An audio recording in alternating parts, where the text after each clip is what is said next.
Salut à tous, aujourd'hui on va voir comment faire cette section, donc qui pourrait être une section de site, avec des animations plutôt sympas comme ces images qui passent les unes au-dessus des autres.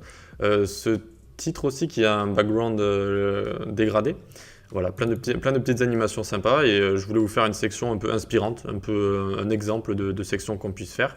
Parce que finalement, plus on s'inspire, plus on regarde de sites, plus ça nous donne des idées et plus du coup on fait du meilleur travail, plus original, etc.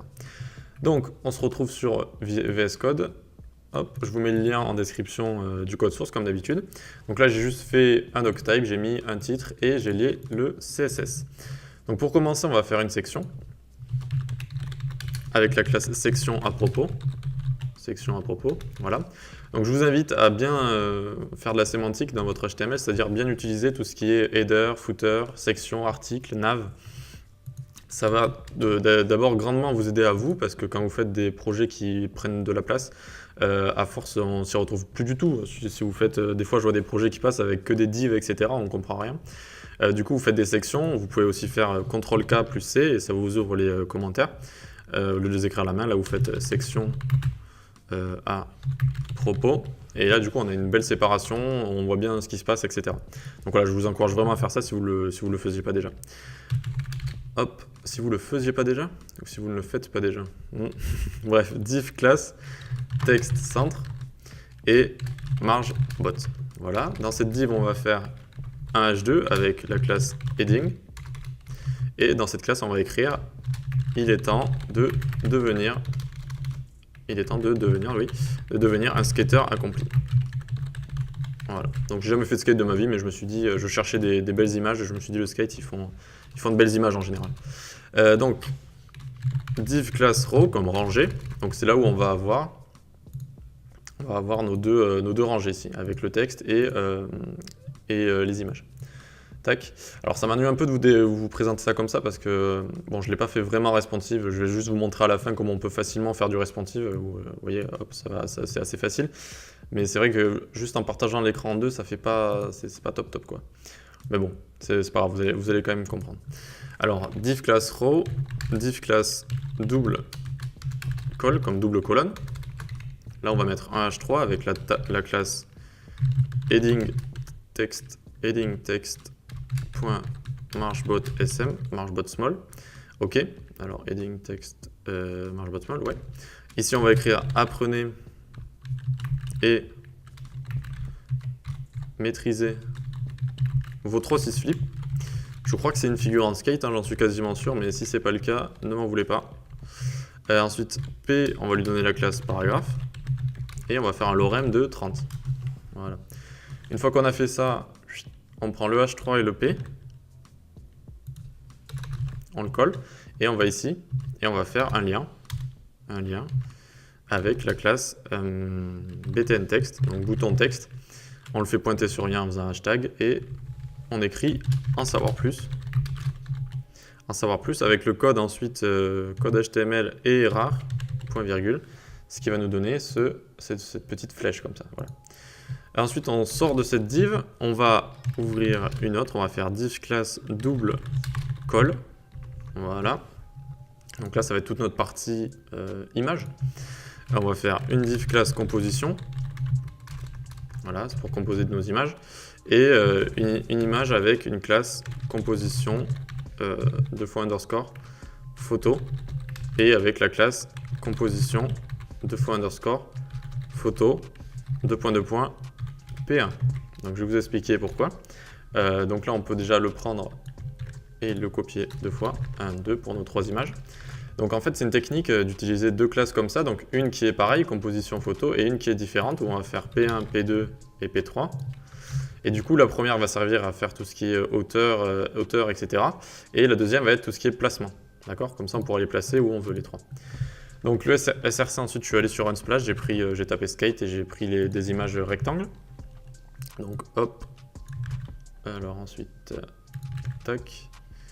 Et ça là, donc c'est dans le code pen que je vous donne hein, dans la description. Donc là, j'ai les 3 images, super. Et le alt, si vous ne connaissez pas, c'est très important. Bon, quand je fais mes tutos, c'est pas important, mais sinon, par exemple, il faut toujours mettre, par exemple, skater photo 1. Vous faites ça. Ici, vous faites tac, tac, Skater Photo 2 et Skater Photo 2 et Skater Photo 3. Parce qu'en fait, ça va être utile pour les malvoyants qui ont des liseurs d'écran, ça s'appelle. Alors Skater, je crois que ça s'écrit comme ça. Hein. Qui ont des liseurs d'écran qui vont leur lire le texte, etc. Et quand ils tombent sur une image, vu qu'ils n'arrivent pas trop à les voir, ça leur décrit ce qui est écrit dans le alt, en fait. Ça leur dit Skater Photo 2. Et aussi, si vous remplissez pas le alt, vous allez être mal référencé sur Google. Le robot, il va voir que vous n'êtes pas adapté aux malvoyants, il va pas être content et il va vous donner rank. Du coup, vous allez baisser sur les recherches Google et c'est pas ce qu'on veut. Du coup, faites très attention à toujours remplir vos alt ici.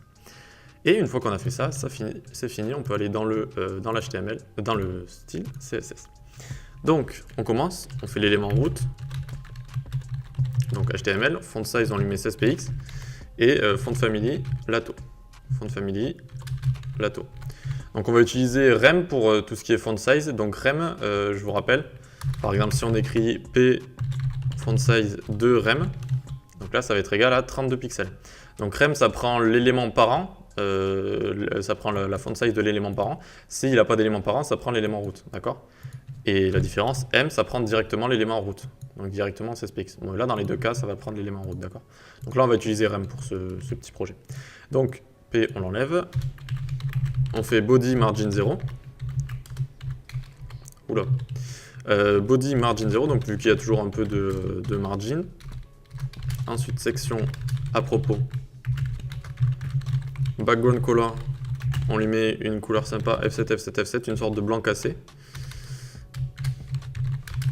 Text centre, on lui met text align center. Text align. Non, pas text emphasis, text align. Et B. Text align center, dis donc. Hop, voilà, c'est bon. Donc là, on centre notre header.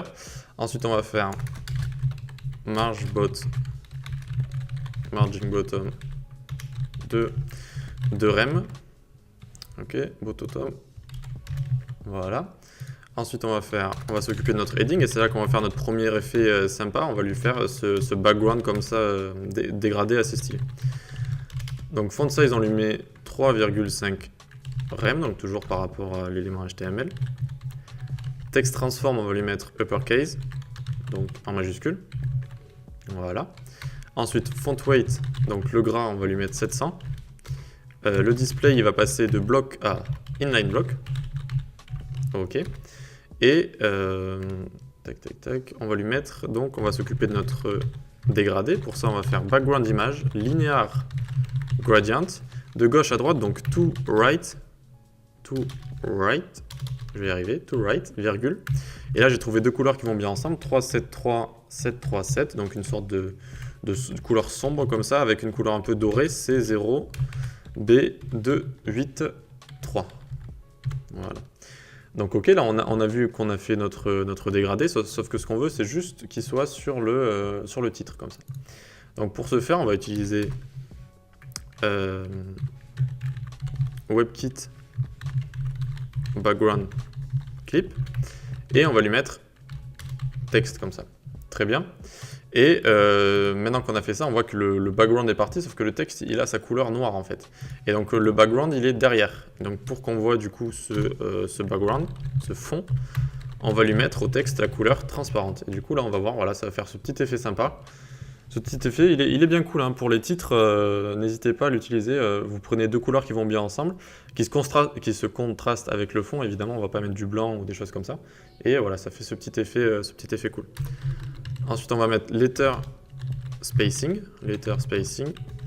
0,2 rem. Voilà. Transition, on va mettre all.2 secondes. Voilà. Nickel. Maintenant, on va utiliser la propriété CSS skew qu'on n'utilise pas souvent, mais qui est assez intéressante. Là, bon, c'est peut-être pas obligé de l'utiliser, mais bon, vous allez voir ce que ça fait. Donc, skew y, 2 degrés. Donc, transform, skew x, de 15 degrés cette fois. Et on va le scale de scale 1.1. Pas swale, scale. Scale 1.1. Donc en fait, ça va skew, ça sert à déformer, à faire une distorsion sur x et y en fait.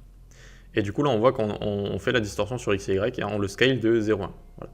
Donc là, voilà, comme je disais, c'est peut-être pas très utile ici, mais des fois, il y a des animations bien sympas. Et donc maintenant, quand vous verrez skew, vous direz, donc d'accord, c'est pour faire une distorsion. Maintenant, on va faire du text shadow aussi. On va mettre un petit text shadow. Quand on va le survoler, c'est toujours un peu plus esthétique de mettre léger. Hein. Faut jamais trop abuser avec les animations et les effets. Ça peut très vite devenir moche, mais si on en met un petit peu comme ça, hop, quand on va... Vous voyez, il y a une sorte de légère ombre. C'est sympa. Ok, donc maintenant qu'on a fait ça, on va s'occuper de notre texte en dessous. Donc, row, on display flex. Mais display flex, non, on va pas le faire encore display flex parce que bon, ça va les mettre les uns à côté des autres. Ça, ce sera pour la fin. Pour l'instant, on va pas mettre display flex. On va mettre width. On va même pas faire ça parce que regardez, si je fais width sans rem, width sans rem, il va partir à 100 rem comme ça. Parce que ça, c'est la taille quand c'est en écran maximum. Et vu que l'écran est partagé en deux, ça fait pas une très belle présentation. Donc ce qu'on va faire, c'est pas grave. On va s'occuper d'abord du texte. Donc on prépare juste le reste. Donc row, ensuite double call. Voilà, ça on le fera quand on s'occupera de nos petites images. Donc heading txt. Donc les titres de nos paragraphes. On leur fait 1,6 rem. On leur met du gras à 700. On leur met un text transform de majuscule. Voilà, nickel. Donc voilà, ils sont en majuscule. Est-ce que j'ai mis la taux au début? Oui, j'ai mis la taux, sinon ce serait pas aussi joli. Ensuite, donc on met un peu de margin. Margebot SM. Margebot, tac, 1.5 rem. Hop, et ensuite les paragraphes. On leur met font size. Font size 1,6 rem. Et margin bottom 3 rem. Voilà, nickel. Donc là, on a nos paragraphes qui sont là, nickel. Donc maintenant, on va s'occuper de ce qui est notre petit bouton ici. Vous voyez, on lui a mis pas mal d'animations, pas mal d'effets.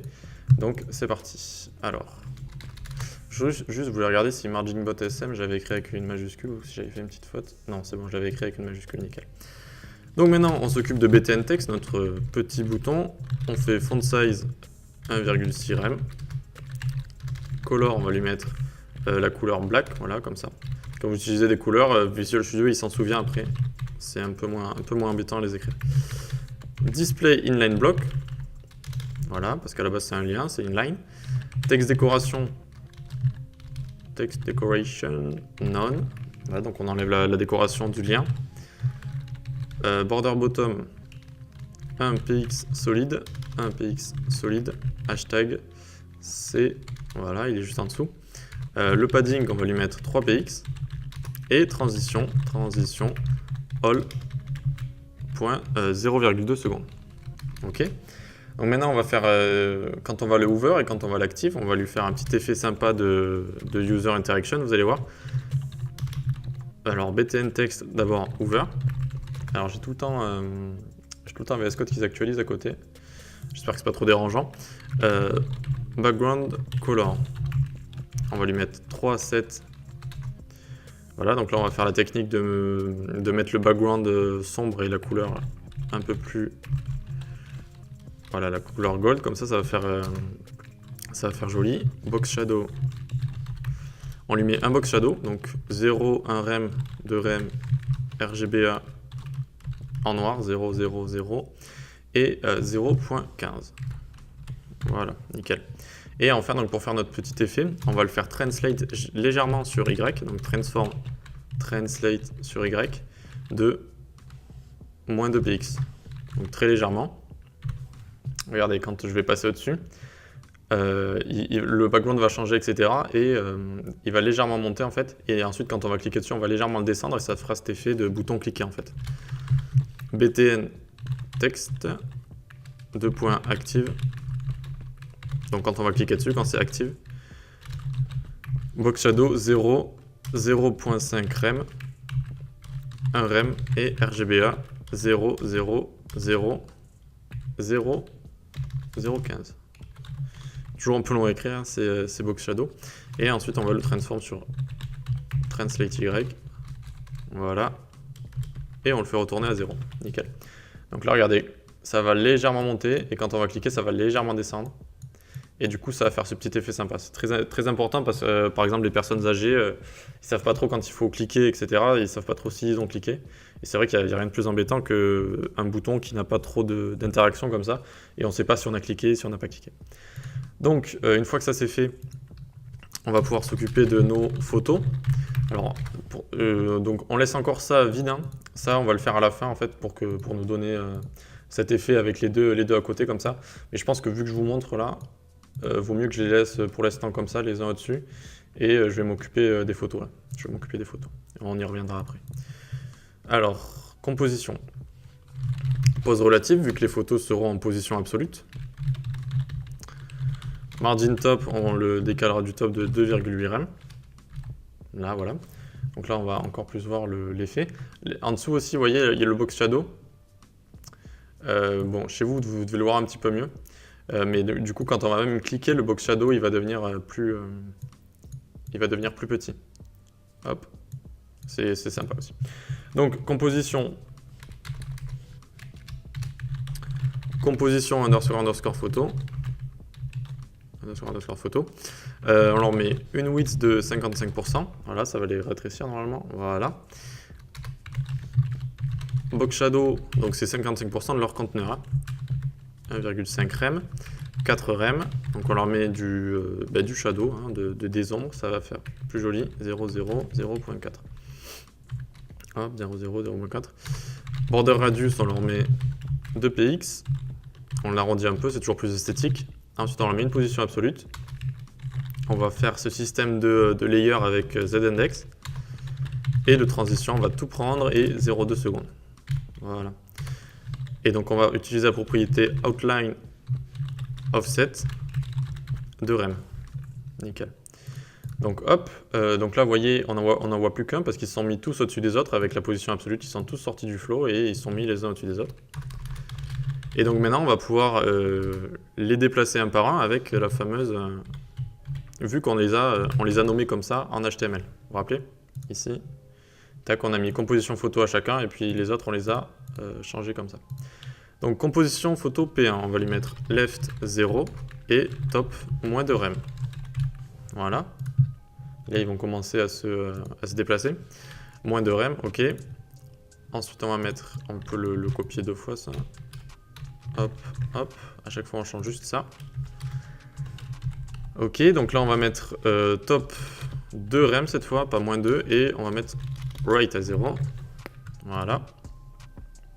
Et le troisième, on va lui mettre left 20% et 10 rem. Donc là c'est totalement fait à la main, hein, c'est-à-dire qu'on les a déplacés pour pouvoir... juste pour les placer comme on veut par rapport à leur conteneur. Donc là, vu qu'on n'a pas encore fait row en fait, ce qui va tous les contenir, voilà, ça risque de faire un petit peu bizarre. Donc c'est parti, on va faire row. On va faire row ici. Vous savez les deux qu'on a laissé vides avant. Donc row, on va mettre le display flex. Ça va les mettre les uns à côté des autres. On va définir une taille, un margin, 0 auto et une hauteur de 51 rem. Voilà. Bon, pour l'instant, vous ne voyez pas, je vais vous montrer juste après, hein, c'est ça qui est embêtant avec un seul écran. Alors, ensuite, on va utiliser width, on va utiliser calc qui permet de faire des calculs en CSS. Et donc, on veut tous les deux les séparer en leur donnant à peu près la même width, pas à peu près, la même width, et en leur laissant un peu de jeu entre eux pour qu'ils se séparent un petit peu. Donc, calc, 100% de la largeur, moins 6 rem, pour donner un peu de jeu, divisé par 2. Voilà. Maintenant, on fait margin 5 rem pour qu'ils soient tous un peu séparés. Et là, bam, on les a, c'est bon. Donc, posez-moi des questions si vous ne comprenez pas, on n'a pas fini encore. Hein. Mais là, du coup, on les a display flex, donc ils sont les uns à la suite des autres. Et display flex va permettre aussi de faire du responsive assez facilement. Regardez ici. Alors, j'ai fait exprès de mettre un breakpoint assez haut. Regardez, hop, direct. On les met ensuite en flex direction et on peut les mettre comme ça les uns au-dessus des autres. D'accord ? Donc là, on est toujours ici, on a mis Flexbox, on les a décalés comme on veut ici, tout simplement. Et du coup, qu'est-ce qu'il nous reste à faire? Il ne nous reste plus qu'à faire ce petit effet hover sympa. Donc on y va. Voilà, donc ce que j'ai peur, voilà, c'est juste que vu qu'on n'a pas encore fait le breakpoint, les media query, pour l'instant vous n'allez pas trop voir, parce qu'à mon avis, dès que ça va recharger, normalement ça va quitter. Bon, on va voir, tac, tac, tac. Donc, quand on va over, c'est photo, composition photo, 2.over. L'outline, donc ça va être la sorte de border qu'il y a là, elle va faire 1,5 rem, solide, COB 283. Voilà, c'est la couleur gold un peu. Transform, donc on va les scale aussi, on va les faire légèrement grossir les photos qu'on survole. Donc scale 1.05, donc 5%. Et on va les faire translate aussi sur l'axe des Y. Voilà, de moins 0,5 rem. Nickel. On va leur mettre un box shadow pour vraiment que ça se différencie des autres finalement. 0.2 rem, 4 rem et RGBA 0,0,0,05. Nickel. Et enfin, le Z-index, on leur met 20. Du coup, vu que les autres, elles auront 10, eh bien, on va passer au-dessus. Alors, pourquoi j'ai ça qui traîne? J'avoue, quand je code, que je vous parle, je fais pas trop attention. Bon, j'avais... Tac, tac, tac. Ça m'a l'air bien tout ça. Donc, alors, scale 1,5, moins 0,5. Tac, tac, tac. Ouais. C'est bon. Et donc, ce qu'on va faire ensuite, parce que vous voyez, quand là, on ouvre, en fait, c'est bien, c'est l'effet qu'on veut, mais on va faire rétrécir légèrement les autres, en fait. Comme ça fera encore plus une sorte de zoom sur celle qu'on veut voir. Alors, comment on fait ça? On fait composition, photo, over, et là, on va reprendre point composition, photo, on fait note, over. Alors, qu'est-ce que c'est que ça? Eh bien, quand on va over ces photos, eh bien, celles qu'on ne va pas over, on veut les faire rétrécir. D'accord? C'est ça qu'on dit. Quand on va over les photos, celles qui ne sont pas over, eh bien, on leur donne un transform scale 0,95. Donc, ils vont être réduits. Voilà. Donc, alors, on regarde ce que ça donne. Et voilà. Nickel. Alors, attendez. J'ai l'impression que ce transform-là ne marche pas trop. Oui, effectivement, là, l'effet ne marche pas encore. Ici, c'est pas composition photo qu'il faut ouvrir, c'est la composition tout entière, donc le cadre qui fait toutes les photos. Et là, normalement, voilà. Donc là, j'ai exagéré l'effet. Hein. J'ai exagéré l'effet, il faut juste mettre 0,15 ici, baisser de 5%, quoi. Et normalement, maintenant, c'est bon. Voilà, regardez. C'est stylé, hein? Non, franchement, j'étais assez content de ça. Les images, donc le Z-index, elles vont passer les unes au-dessus des autres. Et le reste va très légèrement baisser, vous voyez? Zit, zit. Et on va avoir ce joli outline avec toujours rappel de couleurs. Les couleurs un peu le sable, un peu stylé. Donc, ensuite, ce qu'on va faire maintenant, on va faire un peu de responsive, juste pour vous montrer qu'avec Flexbox, en fait, on peut très facilement faire du responsive. Et notamment avec ce genre d'agencement, on peut faire du responsive assez facilement. Donc, très rapide, hein, on va pas non plus faire du responsive jusqu'au téléphone et tout, hein, juste pour vous montrer, on fait @media screen and max width. Donc là, je vais prendre un breakpoint très haut, hein. Normalement 1590, c'est pas un breakpoint qu'il faut, normalement ça commence à 1200, ça passe de grand écran à petit écran, en général. Donc le heading, on va lui mettre un font size de 2,5 rem. Rem, voilà. Je regarde, j'avais pas fait de faute. Le row, on va lui mettre donc toujours display flex. Flex direction column. Hop, ils vont passer les uns au-dessus des autres. On va lui mettre une taille beaucoup plus petite. Une largeur et une hauteur plus grande par contre, parce que du coup ils vont prendre plus de place en largeur. En hauteur et du coup une largeur plus petite. Et ensuite, on va faire .row, .double call. On va faire prendre la même taille donc en largeur. Margin 0 auto.